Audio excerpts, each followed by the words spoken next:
Welcome back, you toy fanatics. And I just have a little special announcement. Today, our review will be assisted by our friend Wideload, who has come from his deluxe suite in order to assist us. Oh, shut up. You can live with it. As you can see, today we are looking at a, well, fall Cybertron line Grimlock figure. First of all, I would just like to say I really appreciate what they did with this as far as the coloring goes. It's a really nice representation of his G1 form, with a nice, I guess we'll say, modern look to it, so as to remind us that this is a new toy. Although it doesn't really need reminding, you can just kind of tell. Now, first off, let's look at the molding.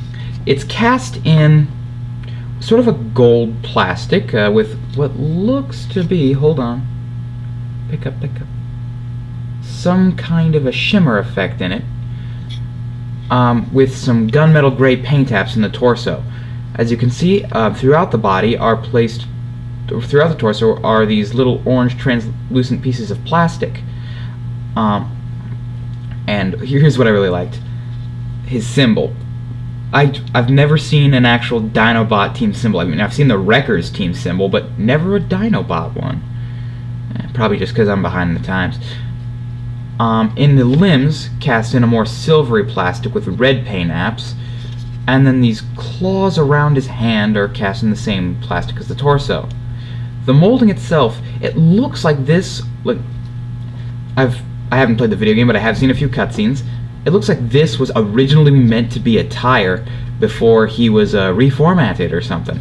Like he has the ability to turn into some kind of friggin' Cybertronian truck or monster truck. Yeah, that's a better term.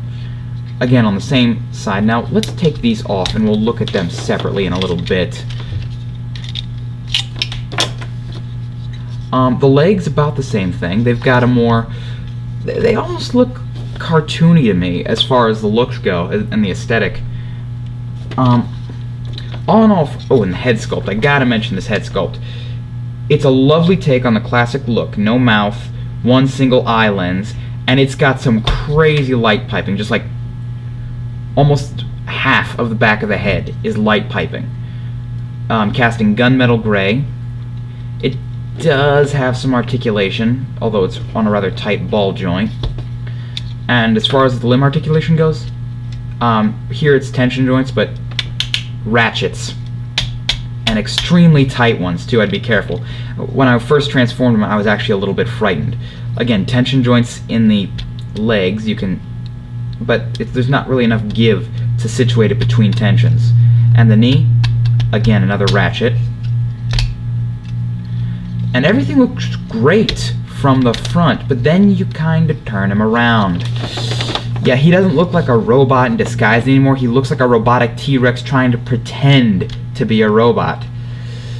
He's a reverse shell former, as you can see. He's got a very hollow chest. It's a gripe I've got with this toy. However, I do understand that there are certain sets you can buy that fill in this gap, but it interferes with the main gimmick. You see that little nub there? Well, if we pull that, hold on, I should turn off the light so you can see this better. If we pull that, he's got some amazing... That translucent plastic I mentioned earlier really brings it out. Unfortunately, there's no way to get it to access to his head, but give and take. Now, as far as transformations go, he is, well, pretty simple. What we do is we'll start with the legs. We'll take these and we'll reach in there, and you can see that bit of tail. Pop that off. Keep that toe up for now. Bring it all the way back until you see it situated behind the piece of tail like this. And you want to rinse and repeat on this side. Again, gotta find it and let it fall into place right behind it. Then this end will peg into this end. So let's bring that It can be finicky, but it works, trust me.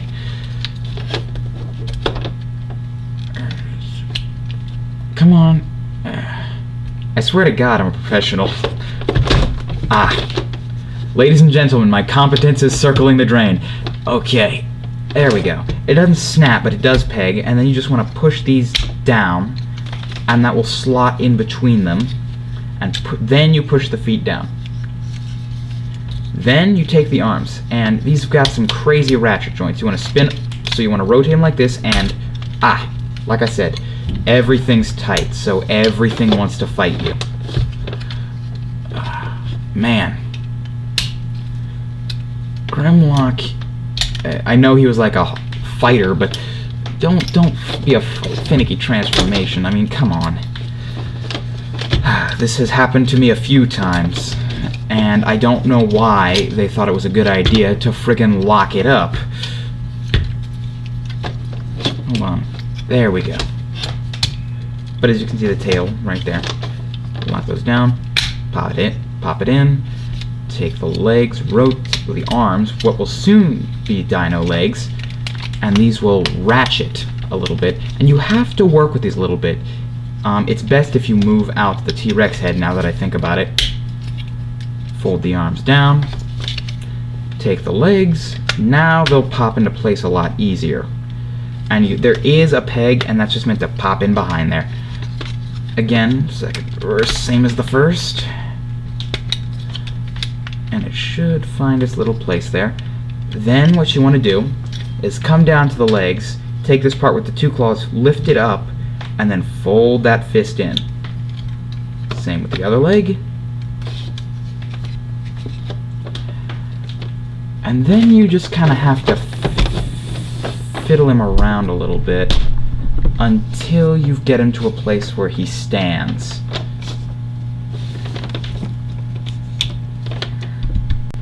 As a dino mode, I really like this toy, but really, it's not as functional as his robot form, and this is one of the gripes I have with the toys.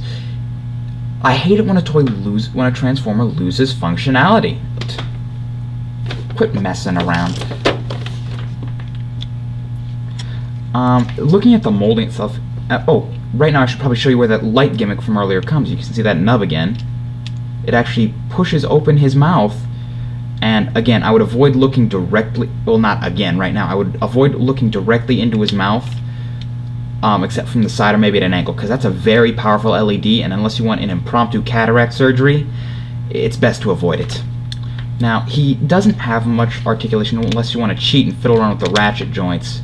He does have some thigh swivel that's carried over from Grimlock's bicep swivel, which I neglected to show you earlier. The tail is not articulated at all. The head is kind of articulated up and down, and that's about it. The arms, however, are on a ball joint, but they don't bend, but that's understandable. And again, remember how Grimlock looked good from the front and not the back? Well, this guy looks good from the top, then you get to the bottom.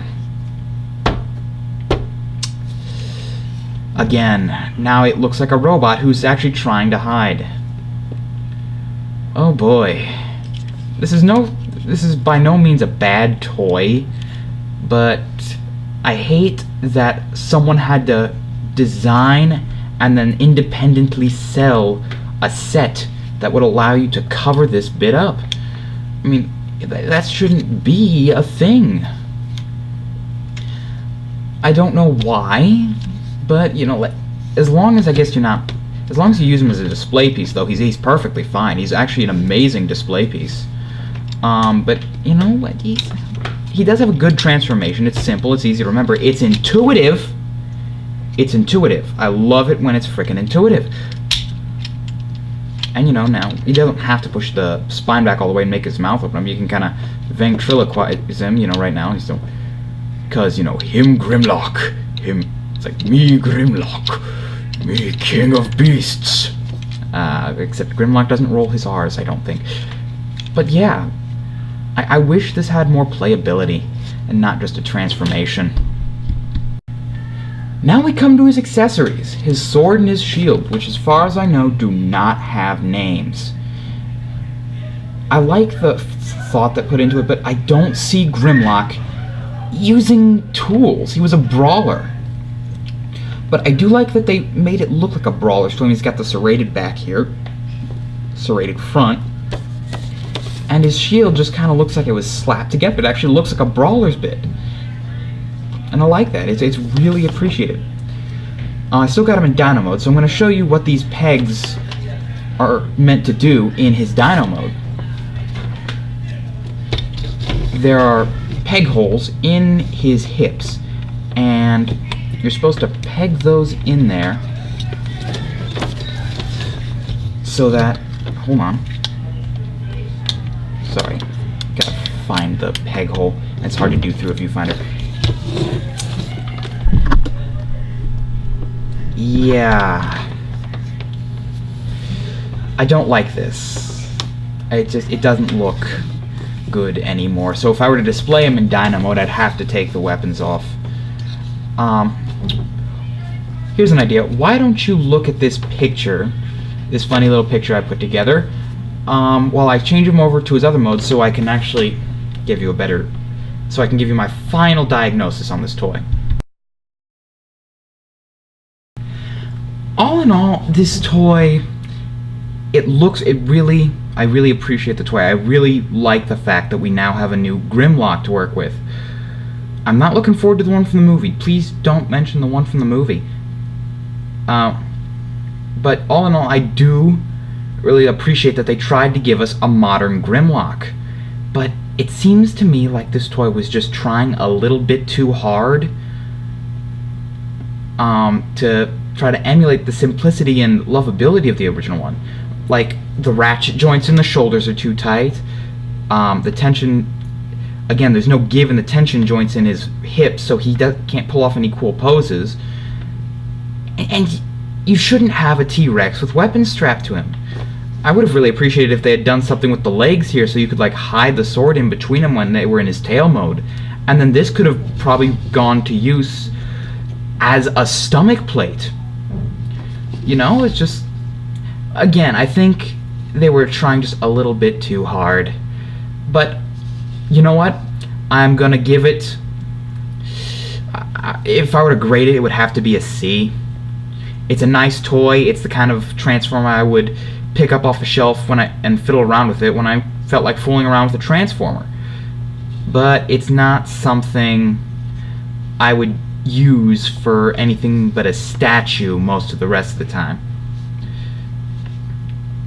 Thank you again for watching. This has been El Chizzo Reviews, and of course, our little buddy Wide Load. And we would like to thank you so much for sticking with us for this review.